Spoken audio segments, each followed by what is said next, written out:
Thinking it was gonna be later today. When did you first hear you were getting out? Oh, yeah, what time was it? When y'all find out? This morning. We got a letter. Oh, today gave We went to the clerk's office. We got the letter. Right. Oh man. Oh man, it's such a beautiful day. Man, it's a beautiful day. Oh. Oh. This is a beautiful day, y'all. Even though it's a cold June day. I love it. I think it's so nice out here.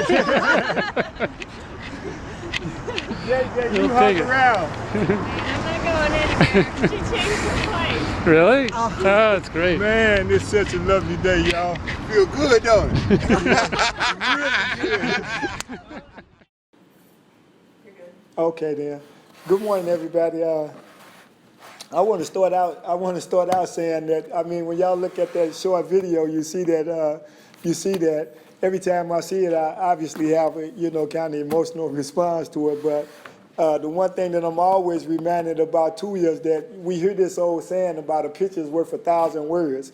And I'm telling you the truth is that from my perspective, it's really not, because even when you look at that video, I'm telling you, it belies the whole truth about how happy I was and everything that I was feeling at the time when I was walking out of that jail. Even though, and that was the Memphis Shelby County Jail. When you see me, you see me walking out of there, that, like I said, it belies, everything that I was, all the emotions that I was feeling. But one of the things that happened when I was leaving out of the jail, that the jail refused to let some of my people, because I had, even though that you see the people that greeted me outside of there, that was actually 3 days after the time that I was supposed to be released, because I had many more people that came from out of town, family and other people. But because this process, where they had all these issues about me coming home, that they had to get back on the planes and cars and go back to, their prospective homes or whatever. And the other thing too is that, like I said, they refused to let them leave me closed. One of the things that happened when I was going through what they call intake processing, where they processing you out of the jail, that people that they came through, they have clothes that they take from them when they come in, and they just hold them till you be released. And but in my case, I had been gone nearly 30 years, and I didn't have any clothes down there. And the person that was down there, I'm trying to explain to them, listen, I had been gone nearly 30 years. I didn't have clothes down there in the first place. And so they were still, just going through this whole thing about, well, you got to have clothes, you got to have clothes. I say, well, hell, you can send me out here in my drawers. I don't care. That's all I got. And so what they did was they had these, you see this big T-shirt and these big old pants that they actually gave me to wear out there. And it was really just this thing, because it was a new T-shirt, and they had these new kind of, workout pants that they had down there, I guess for the certain, just like the kind of occasion that I was actually in. And but rather than going to get something that actually fit me, they call themselves just trying to needle me, and they went and got these big old clothes and just gonna send me out there thinking, it's like I'm a bum. But they didn't really realize that at that moment, I was a rich man. I really was. And it didn't care whether I had them clothes on, any clothes for that matter, that I was ready to walk out of there. So that's kind of some of the things that was going on that you don't necessarily see when you see that video. And before I go any further, I certainly want to thank Abby and the Oasis Center and other people that I work with down here, and just allowing for us to come down here this morning and and just share even some more. And I certainly, I definitely appreciate the people that came in and whoever donated art supplies, because it really is that's really an important thing in terms of with respect to the work that Abby doing down here and with young people, because art truly is freedom. It really is in a lot of ways. Art in a lot of ways saved my life. It really did. When you look at some of the images that you will see up here, I painted these while I was sitting on death row. And I actually created this space up here, and if anybody want to volunteer to come and sit up in here and get some sense and feel about the space that I lived in for nearly 30 years, that you're certainly welcome to come and experience what that is, because for a lot of years, hey, that for a lot of years, well, first off, let me say this here, that every possible thing that could have went wrong in the trial, and particularly a death penalty trial, went wrong in my trial. And I'm not going to try to get into the whole legal aspect of my situation. I will just kind of give you a brief kind of cursory of what that actually looked like. I'm living here in Tennessee. I was just telling her this morning about I stay here in Tennessee. The truth is that I called myself an unwilling transplant to Tennessee, because I was actually born and raised in St. Louis, Missouri.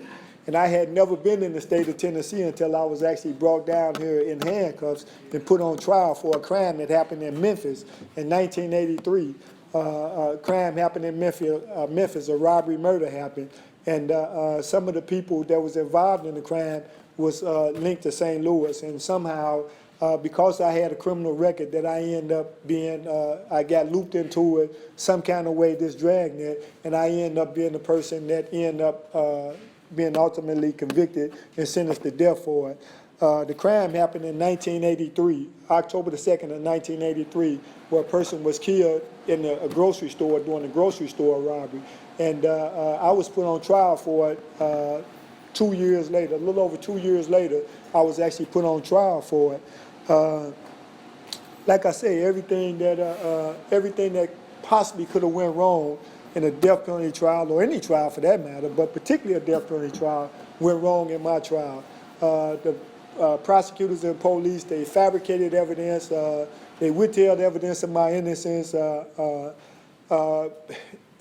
One example is that while the prosecutor put on a police fingerprint person, while he was testifying in trial that they had taken a print of mine off the car that was involved in the crime, they was withholding the report showing that my prints didn't match none of the prints that was taken off the car, and they took prints from all off the car, and none of the prints matched mine. But while they was in court testifying to this, they never told my lawyer, which they was legally obligated to do, that my prints didn't match none of the prints on the car. They paid a witness to come in and testify that I was the person that at least he thought I was the person that committed the crime. He wasn't 100% sure I was the person, but I looked like the person. And in his case, he testified in the morning. He testified about he thought I was the person. He wasn't 100% sure I was the person.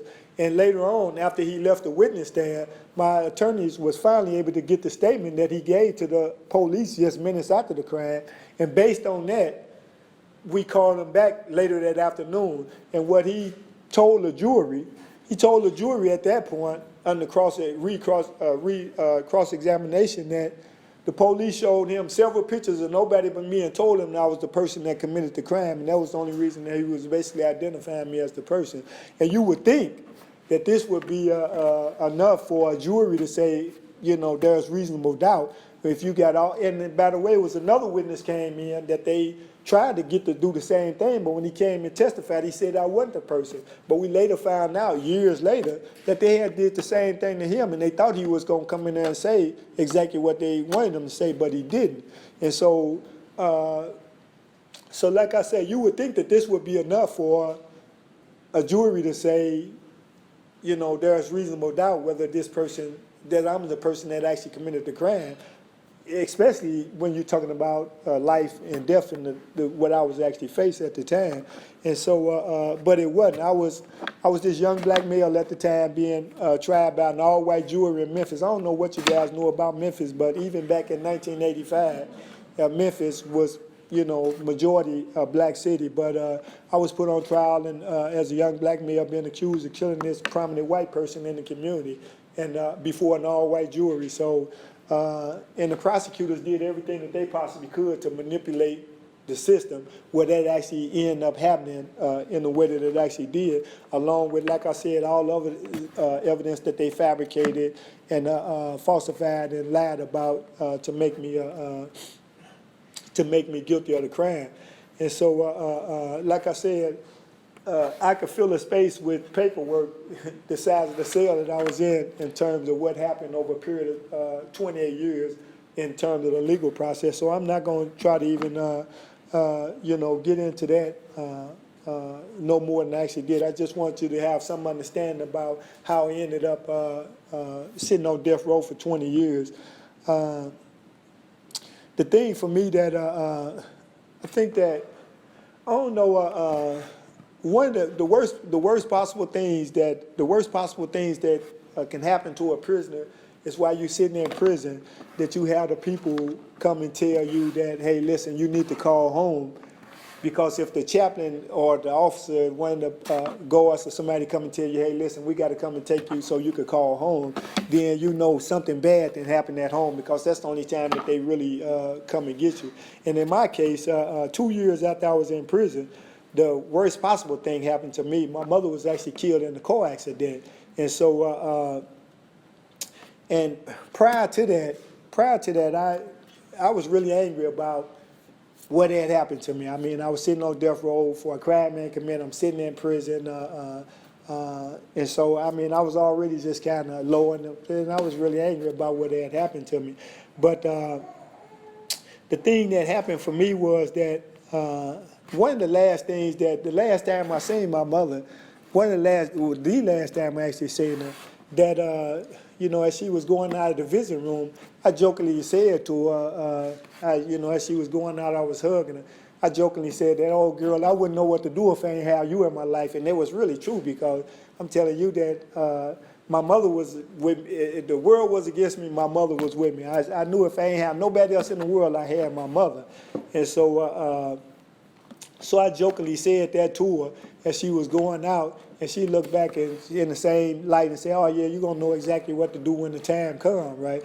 And I'm sure neither of us knew that was going to be the last time we see each other, but it actually was. So, like I said, though, when the people came and, told me I need to get shackled up and chained up so they could take me down there so I could use the phone calls, I don't know, I think probably most of us, when we thinking about something, something looming, bad can happen, our minds kind of work in this way that we, conjure up the worst things. So when we get there, if it's not that, then we can say, oh, well, at least it ain't what I thought it was going to be. At least for me, it was one of those ways, a kind of coping mechanism. So, so it's like the old saying that you look for the worst and hope for the best. But as I was going down there, coming off, taking me downstairs to make this phone call, I never even thought about, I'm saying that, I'm thinking a lot of different things, but I ain't thinking it's my mother.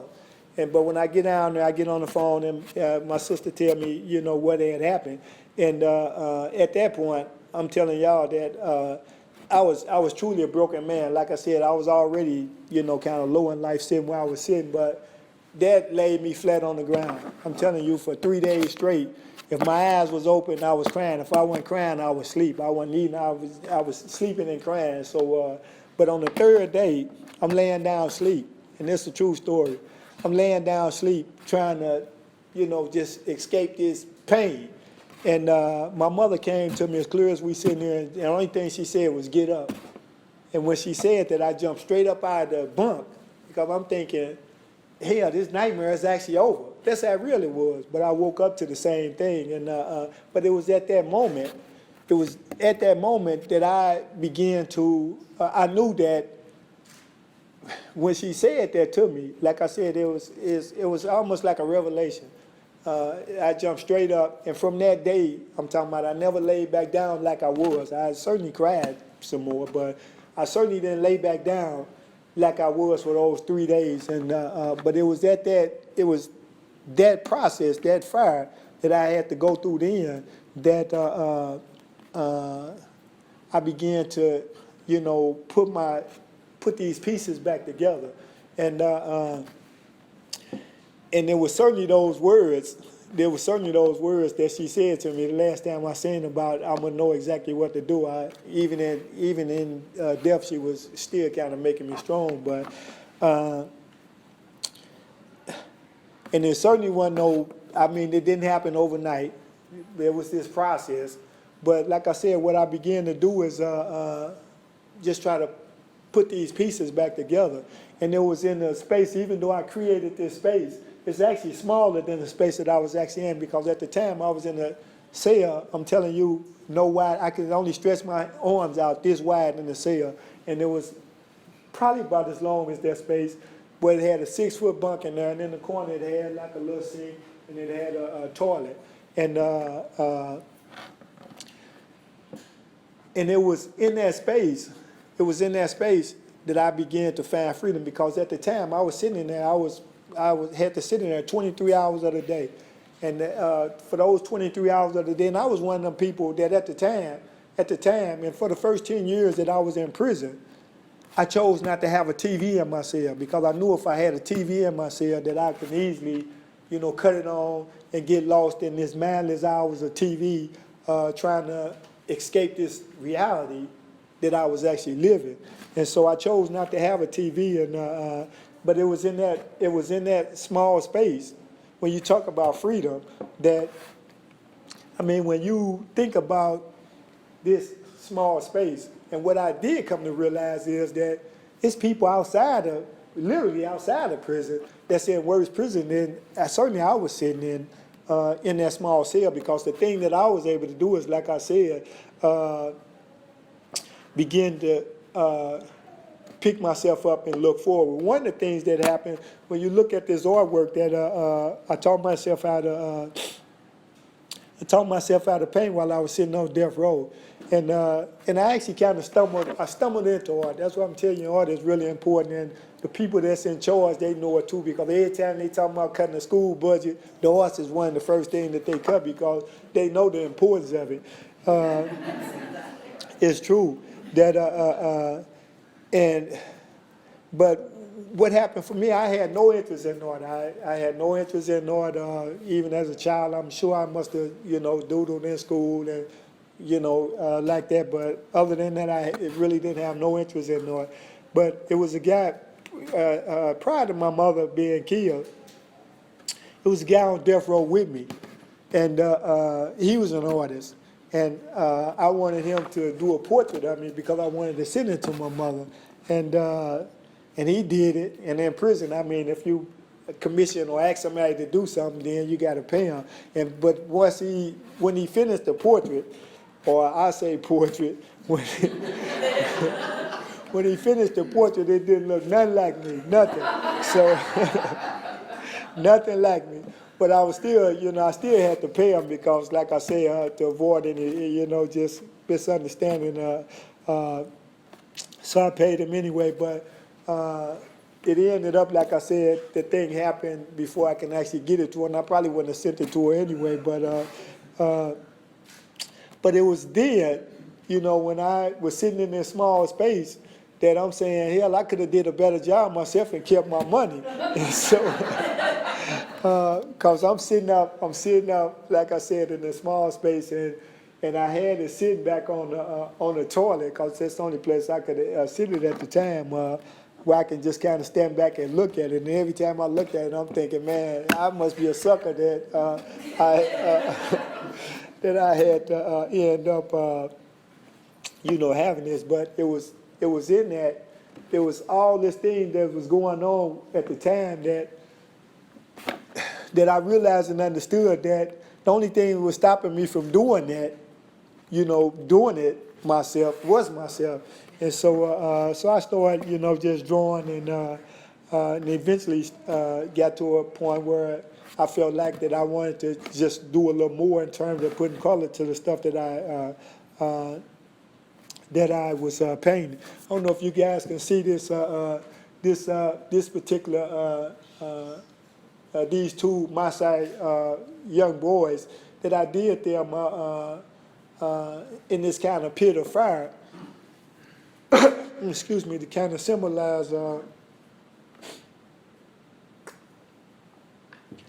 this kind of fire that I was feeling at the time that was going on in my life, but also too just kind of this warrior spirit that I refused to give in and succumb to this whole thing that had kind of engulfed me in the way that it actually did. Even though that, like I said, I was living in this small space, and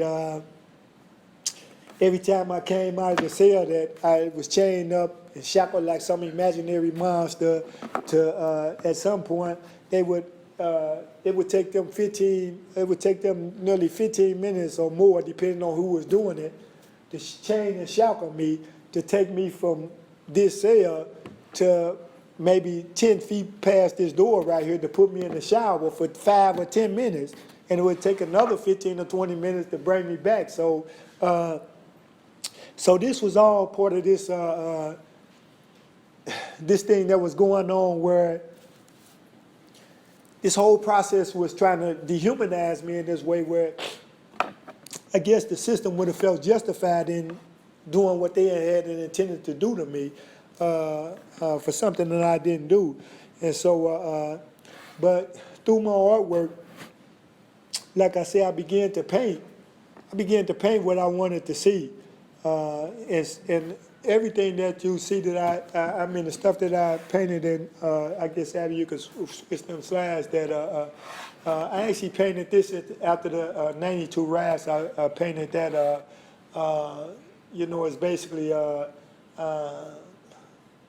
don't know if you guys noticed that it's this father holding his son, and you could, if you notice, actually the shape of the African continent or what he is, and it was basically, just kind of me trying to create this thing that was trying to speak a little bit to some of the stuff that I was beginning to notice that was going on around me. When you talk about freedom, I think that, a lot of people, we search outside ourselves for, things that, to make us happy. And the reality is, I think, me personally, this is what I think, not to say that, we ain't hurting sometime, our feelings ain't affected by people that's in our lives, but the reality is that,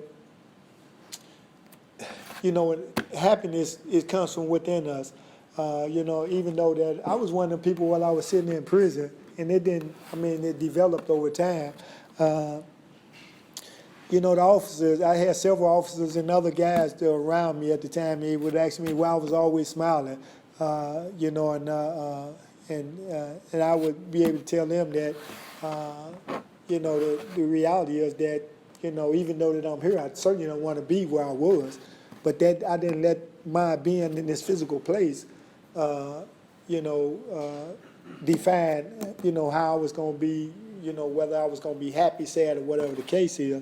And so, and this was, like I said, that piece was kind of this whole kind of, I was trying to do some social commentary on what was going on in, in society at the time, and even in prison. I think that a lot of people fail to realize that prison is really just kind of this microcosm of the larger society. I mean, the same things that's going on outside the walls. It's happening in prison. I mean, people are still human, even though that, people may be sitting in prison and you try to treat them less than human, but the reality is people are still human, so all that humanness still comes in. And this other piece that this kind of speaks to that too. When you talk about freedom, that we kind of all sold this ideal and dream about what life should be, and you know, the white picket fence and the whole 9 yards, whatever that actually means. And so I did this little girl where she, you know, got this green grass she's standing on, got butterflies and flowers in the yard, and she got this picket fence around her. But this human thing that's already at work in us, that a lot of time kind of, you know, prevents us from being free, mentally free, is that we always looking outside. We thinking it's gonna be, you know, the grass is green on the other side. So even though that we have everything that we may have, we still looking outside because we think that there's something more for us to have. That a lot of time what happens is that when we in search of this here, we don't understand what we have, and we don't appreciate it in that moment. And I'm saying that one of the things that, like I said, finding for me, sitting in this cell, what I was able to do is that I was able to really just kind of shut down my external ears and begin to listen to what was coming in, was going on inside of me. And I'm telling you that was freedom for me. It really was. I was able to. It was through that process that, like I said, that I began to understand that what we have inside, we have everything inside of us that we need. I'm saying that certainly we live in a society, we live in a world that we have to have certain things, obviously. But the things that really make us happy, you can't buy. And the things that trap us where we ain't free is a lot of material things that we kind of get on this psycho-materialistic quest to have things beyond what we really need, that prevent us from being able to live in the moment and enjoy the freedom of actually being. I mean, one of the things that I'm sure a lot of y'all take for granted, that when you walk past a tree, you might walk past a tree that you looking at a tree 300, 400, 500 years old. You ain't even pay attention to it. You don't pay attention to the fact that you could walk on grass, or you have all this stuff here. For 20 years, I was unable to walk on grass, even though that when the space that I lived in at the time, or for a lot of the years, they would take us out in these cages. They would take us out in these cages, not much bigger than this space here that I'm sitting here. They would take us out in these cages, and they had this hard wire mesh, little diamond-shaped, you know, mesh. And right outside of that, they had grass. It was grass all around. If you go on any prison compound, that if you go there, I mean, the grass is green, everything look good. And a lot of people, you come in there, you think, yeah, this ain't a bad place. I mean, it looks good. But the truth is, it belies all the deprivations that go on inside the prison. I'm talking about, it's something as simple as that even though I'm walking around and I'm in this cage and this grass is right outside here, but I can't even touch it. So for 20 years, I was unable to walk on grass. And one of the first things that I did after I got off of death row, because I spent another 8 years in prison before I finally came home, that one of the first things that I did on the general population prison compound was take my shoes off and walk in the grass. And I even laid in the grass, you know, because I was able to appreciate it in this way that I never had before, because I had been denied it for so long. And so, and another thing is that 8 years later, when I walked out of prison, shortly after that video that you seen me when I walked out of the Shelby County Jail, I went and sit down with the people that was with me after I changed clothes. I went and sit down with the people that was with me, not far from there, where we ate breakfast. And I can't tell you, I ate so much. I ate so much stuff. I ate pancakes, biscuits, everything. You know, everything that I had been being denied, I tried to eat it that morning. And so, but one of the things that happened as we was walking up there, walking down the street, right outside the little bed and breakfast or whatever it was that we sit down and ate, there was this tree, and I'm sure the tree must have been 500 or 600 years old. And I got a picture somewhere where I took it out. I became one of them tree huggers that that we hear about sometimes, talking about tree hugging. But I just wanted to hug the tree and just, because on the prison compound you don't see trees either. I don't know why they don't have trees on the compound, but you don't see this stuff, and so I didn't have an opportunity to to have access to it in a way. So like I say, a lot of time when you think about when we just kind of thinking about this thing about freedom is a mental state. It really is. I'm saying that like I said, I certainly know and understand that even while I was sitting where I was, it was people worse off than I was from a mental perspective that was outside those prison walls. And I talked to some of them, and so I think that, like I said, I think the thing about when we, just trying to, going through life, if the things that I'm telling you that's most important, you can't bound. People really, and when you're talking about things that's the happiness and that stuff there, certainly there's people that in our life that, help facilitate joy and happiness and that stuff there. But the truth is, it's gonna come from within us. One of the things that it's like I said about the artwork and the guy that was talking about the Oasis Center. When you think about I come down here and I do some work. I need to get back down there, but I've been doing work with young people around the city.